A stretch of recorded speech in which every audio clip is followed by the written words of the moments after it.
Glória a Deus. Você tem promessa do Senhor?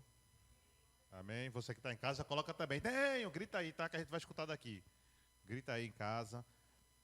Você que está aqui, você tem promessa do Senhor? Amém, né? Aleluia. O Senhor traz promessas. O Senhor nos dirige para as promessas. Ele fala conosco. Amém? Deixa eu só abrir aqui. Glória a Deus. Vamos abrir a nossa Bíblia em Números 23. Números 23, versículo 19. Números 23, versículo 19. Quando você encontrar essa palavra aí, você já dá um glória a Deus, dá um salto santo para o alto. Amém. Você dá um salto santo. Pula aí no lugar, a gente já pulou, já dançou, já gritou, não foi? No início do culto. Eita, papai do céu. Amém? Amém ou peraí? Amém? Amém, glória. Números 23, a partir de 19, vem dizendo, Deus não é homem para que minta, nem filho do homem para que se arrependa. Acaso ele fala e deixa de agir? Acaso ele promete e deixa de cumprir? Amém? O Senhor está fazendo uma pergunta aí. Reflete aí na pergunta. Acaso ele fala e deixa de agir? Acaso ele promete e deixa de cumprir? Nunca. Porque a resposta está em cima. Deus não é homem para que minta, nem filho do homem para que se arrependa. O que ele decretou para a minha e para a sua vida vai acontecer. Ou já aconteceu. No reino dos céus, já aconteceu. Amém? Podem sentar, meus amados. Mas, meu amado, no nome de Jesus, nós agradecemos por tua palavra maravilhosa. Ela que é uma espada afiada de dois gumes. Mais afiada que isso, Pai amado, ela é. E ela penetra no íntimo, bem no secreto, entre juntas e medulas, entre a alma e o espírito.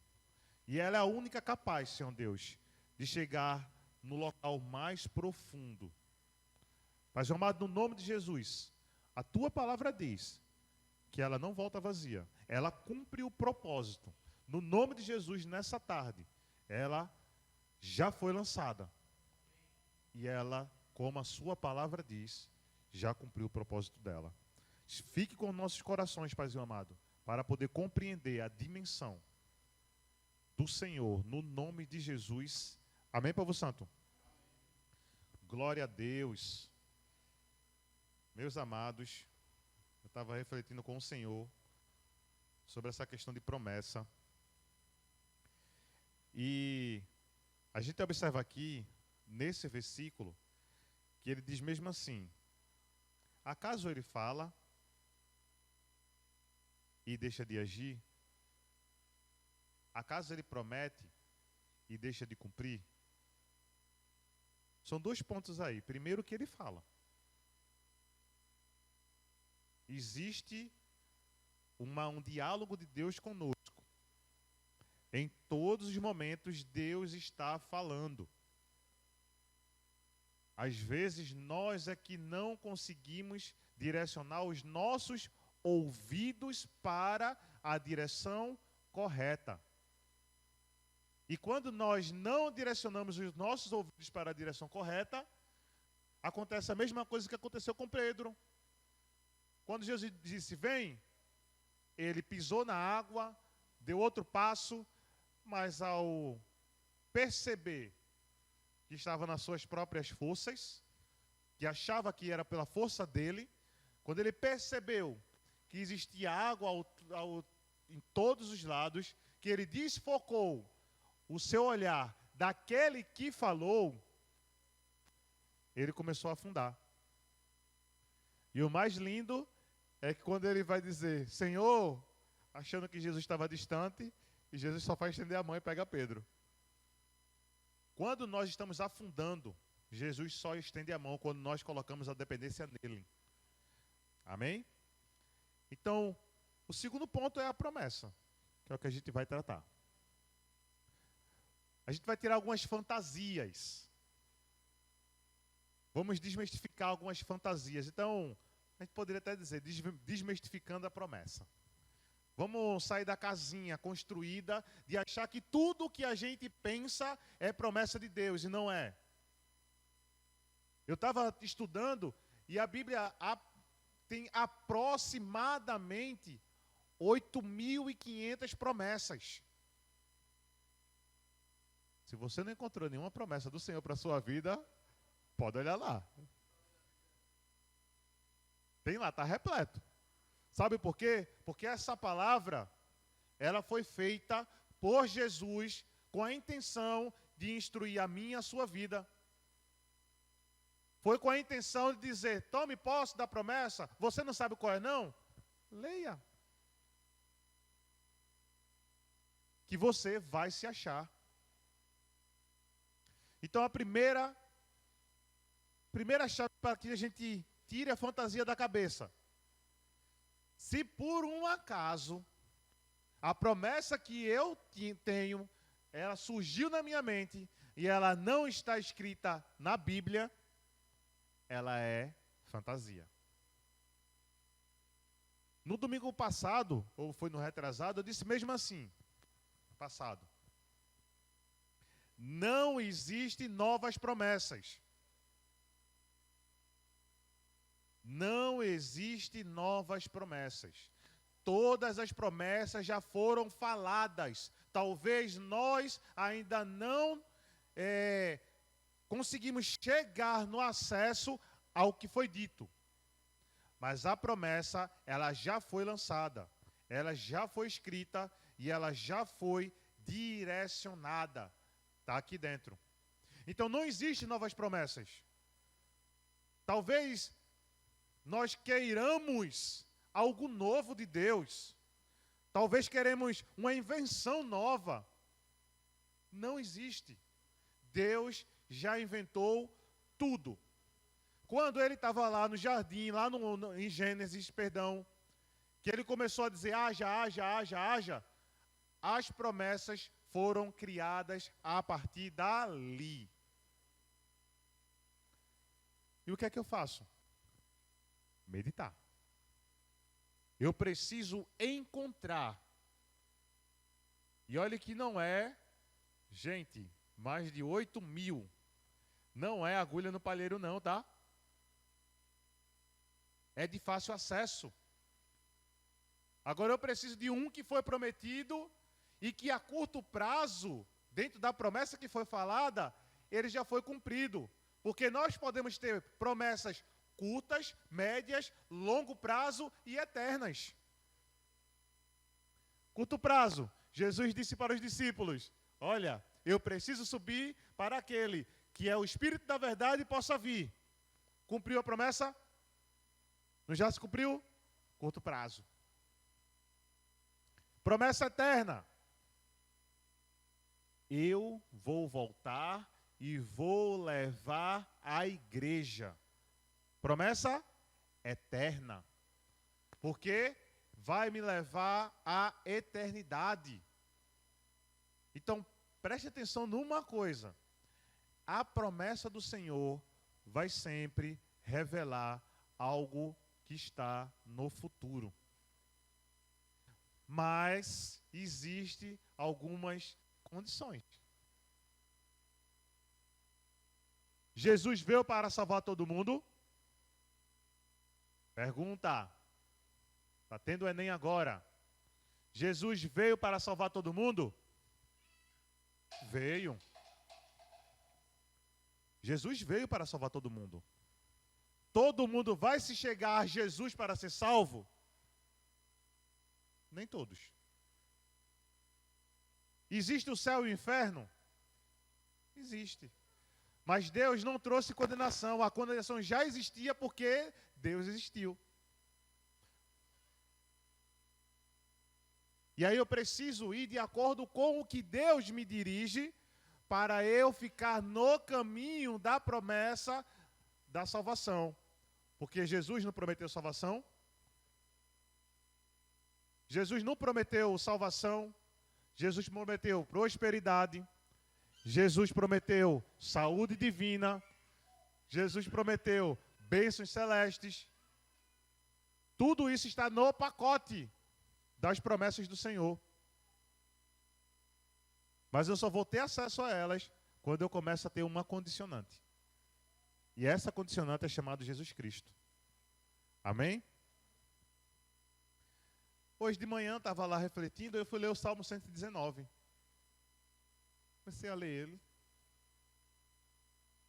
E aí dentro do Salmo 119, vou pegar aqui, Davi falando, ele, nesse contexto todinho, ele apresentou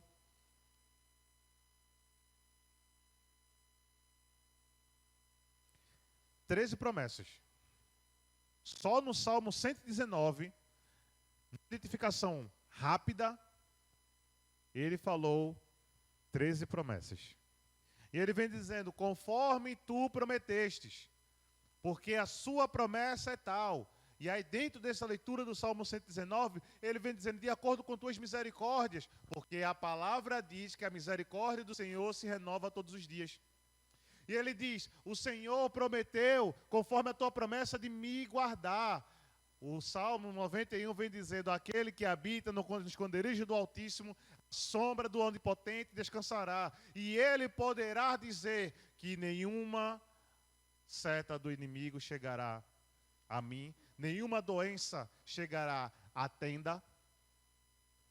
Depois você reflita, você pode pegar até como leitura de hoje à noite, você pega o Salmo 119 e vai refletir nele, vai meditar nele, e você vai encontrar algumas promessas. E que Davi, ele pega essa promessa e fala para o Senhor, conforme o Senhor prometeu. Quando a gente vai olhar a palavra conforme, é conformato. Então a promessa do Senhor, para cada ocasião, existe um formato. E eu preciso adentrar nesse formato. Eu não posso criar a minha forma. É conforme a promessa dele. Existe um espaço já direcionado para a promessa de Deus. Existe uma linha que me liga à promessa do Senhor. Eu não posso criar outra linha. Eu não posso trazer as minhas ideologias. A ideologia do Senhor já está pronta. Então, povo santo, quando nós começamos a observar as direções de Deus para a promessa, a gente vai perceber que o cumprimento dela vai ter 3 pesos, ou terão 3 auxílios, ou terão 3 perspectivas. Uma das, quem traz as direções para a direção da promessa? O Espírito de Deus, a palavra de Deus e as autoridades que ele constitui sobre nossa vida. E aí a gente chega num ambiente que às vezes as pessoas até criticam alguns cristãos porque eles ficam debaixo de alguma cobertura. Quem não quiser ficar debaixo de uma cobertura, que siga. Mas a cobertura é um fator importantíssimo para a nossa vida. Na palavra de Deus, eu acabei de dizer que nós temos aproximadamente 8.500. Temos mais, tá? Estou dizendo aproximadamente porque é em torno disso. Nós temos, para poder entender a palavra de Deus, precisamos do Espírito Santo. Então já foi prometido e já chegou. E nós temos as autoridades constituintes. Porque às vezes nós queremos chegar no caminho sem avaliar o nosso comportamento. Nós queremos chegar lá adiante, sem modificar as nossas atitudes agora no presente. E aí a promessa, ela, se era a curto prazo, ela termina virando em médio prazo e termina chegando a longo prazo. Por quê? Porque nós não conseguimos, em todos os momentos, ter uma autoanálise. E aí, o Senhor, Ele constitui pessoas ao nosso lado, lembra? Ao lado, para poder nos ajudar a melhorarmos dentro dos nossos comportamentos. Deus falou há 3 anos atrás comigo que seria uma questão de pastoreio. 3 anos. Na transição de 3 anos, tome-lhe forja. E foi entrar na fornalha do Senhor e tome-lhe marretada. Afina, lixa, porque forjar, para quem ainda desconhece, é tirar o ferro bruto e colocar o molde nele para ele seguir uma arma, um objeto que vai servir para a utilização. Nesse caso, o Senhor nos chama de flechas que estão na aljava dele. Isaías vem dizendo isso. Então, quando nós entramos na forja do Senhor, vai existir dificuldades. Porque Ele está tirando toda a impureza de nós. Para podermos alcançar. Pensa na flecha. Quando ela sai da mão do Senhor, vocês acham que ela tem uma direção errada? Não. O Senhor não erra na direção dele. E Ele só vai lançar quando a flecha estiver na aljava, tá? Quando estiver na aljava. A gente precisa primeiro passar pela forja da construção, saber se está prestando alinhadinho, para entrar na forja, para ele selecionar a flecha que ele quer, para depois atirar. Quando nós somos lançados, nós chegaremos na promessa. Todos os dias o Senhor quer nos mostrar algo diferente. Talvez nós que não tenhamos o entendimento do que Ele quer mostrar. Por isso que eu sempre inicio nesse mês falando, você sabe das promessas que o Senhor tem para a sua vida? Eu não posso duvidar, porque quando eu duvido, a incredulidade entra. Quando a incredulidade entra, ela faz uma bagunça dentro de nós. E ela mexe com os nossos sentimentos, e ela mexe com os nossos pensamentos. E nessa semana o Senhor disse, creia na promessa. E eu parei um instante, estava conversando com uma psicóloga lá da instituição, Adna. A gente conversando, né, sobre algumas situações de como conduzir as unidades. E aí Deus me lembrou, antes de falar com ela, creia na promessa. Acontecerão situações para que nós possamos virar a cabeça e não olhar para o lugar devido. Mas as dificuldades que existem até o cumprimento das promessas é para forjar o nosso caráter. Jesus já voltou? Não. Para Jesus voltar, Ele dá algumas instruções. Ele diz que, olha, vai ter pestes, guerras, né, que é doenças. Alguns esfriarão o amor por mim, mas isso, ou apostasia, isso é só o começo. E aí ele diz, na leitura de Mateus, que todos precisarão escutar sobre o meu nome. Todos precisarão ouvir quem eu sou. Quando isso acontecer, ele volta. Por isso que existem algumas condicionantes da promessa. Essa não se cumpriu ainda. E estamos aqui, nessa, não vou dizer nem em esperança, mas é literalmente a fé em ação.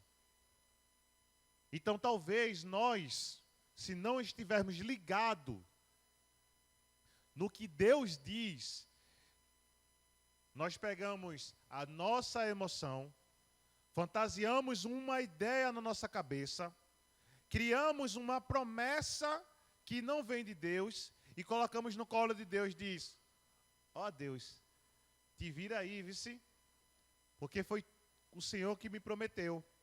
E nós ficamos aqui aguardando. Aquela promessa vai se cumprir, porque foi Deus que falou comigo.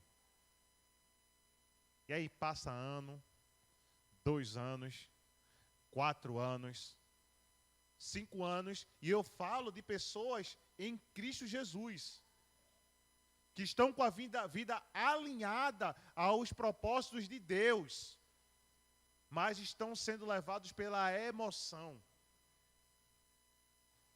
Quando chegar muito tempo depois, quando fala, a festa é porque é no tempo de Deus, irmão. Olha, tem a promessa, mas é no tempo de Deus, irmão. Realmente, o tempo de Deus existe. Mas o cumprimento da promessa tem um fator primordial, que é saber se foi Ele que falou, ou se fui eu que coloquei a minha ideia nas mãos do Senhor.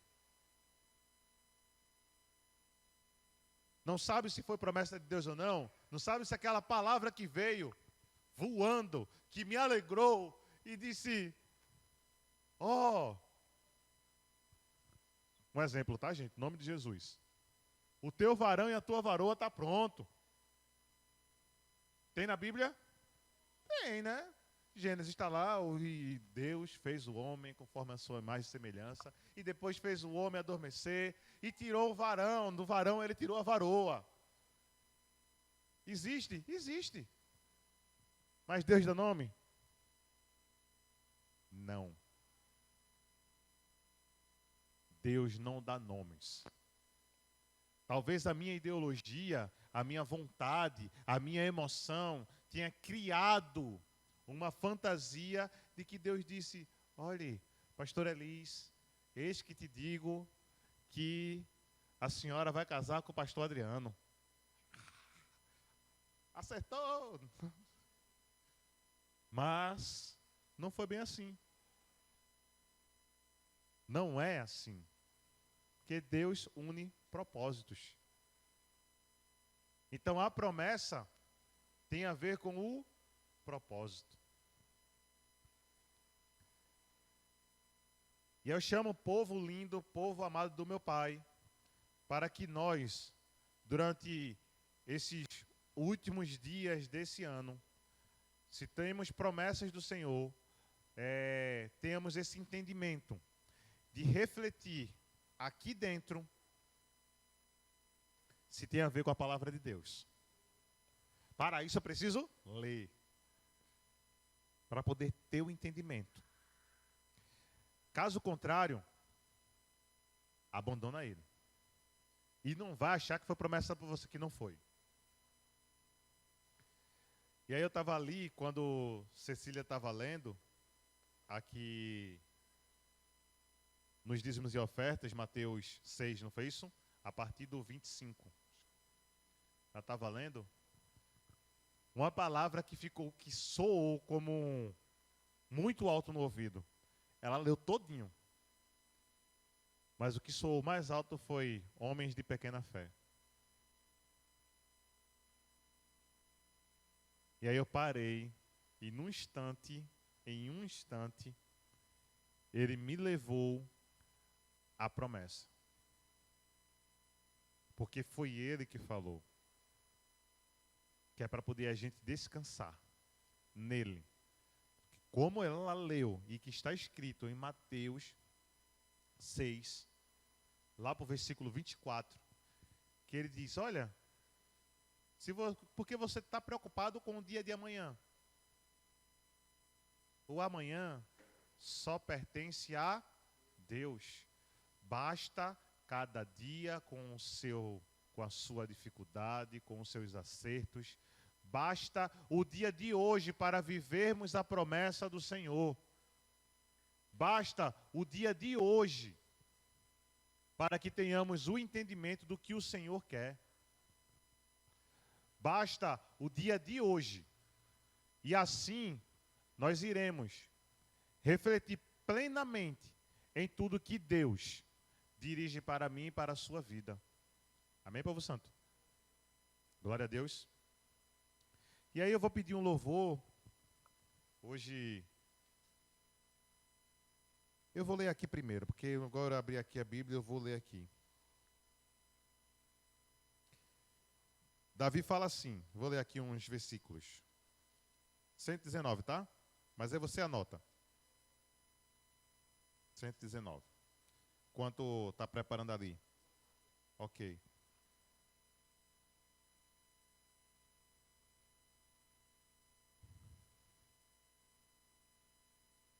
119.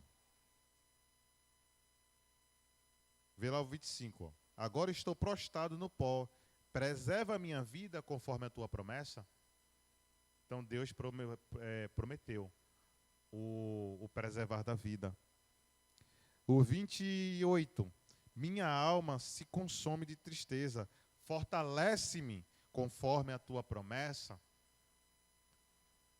38. Cumpre as tuas promessas com o teu servo, para que seja temido. 41.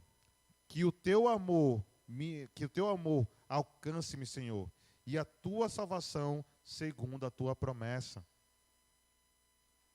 51. Lembra-te, Deus, da tua palavra ao teu servo, pela qual me deste a esperança. Este é o meu consolo. No meu sofrimento, a tua promessa me dá vida. 58. De todo o coração suplico a tua graça. Tem misericórdia de mim, conforme a tua promessa. O Senhor, Ele tem promessa para mim e para a sua vida. Tenho certeza que no andar, no caminhar da nossa vida, nós estaremos de frente com a promessa do Senhor. Antes eu lembrei de uma situação quando Deus prometeu cura, tá? E aí eu falo da condicional. Deus prometeu cura. E de pregar e curar e batizar em nome do Pai, do Filho e do Espírito Santo. E aí a condicionante que estava no caso, nessa ocasião, para que a cura acontecesse, era o perdão. Era simplesmente o perdão. A cura não acontecia porque não existia a liberação de perdão. E aí a culpa era de quem? De Deus, porque Deus não me curava. Poxa, Deus, o Senhor não me cura, o Senhor prometeu que iria me curar. Tenho promessa de cura, o Senhor disse que ia me curar. Amém, glória a Deus, aleluia, pego junto. Tenho fé junto com você. Qual era a condicionante? Qual era a condição que o Senhor queria, que apresentou? Porque na promessa o Senhor apresenta a condição. Talvez nós estejamos tão ligados no que Ele falou enquanto promessa, que esquecemos da condição. A condição para a conclusão dessa promessa era simplesmente, eu te perdoo. Mas dentro era uma fúria para poder essa palavra sair. E aí quando aconteceu o eu perdoo, no outro dia já estava curado. Então vamos se ligar sim, na promessa do Senhor e nas condições que Ele diz, tá? Nas condicionantes. Amém, povo santo?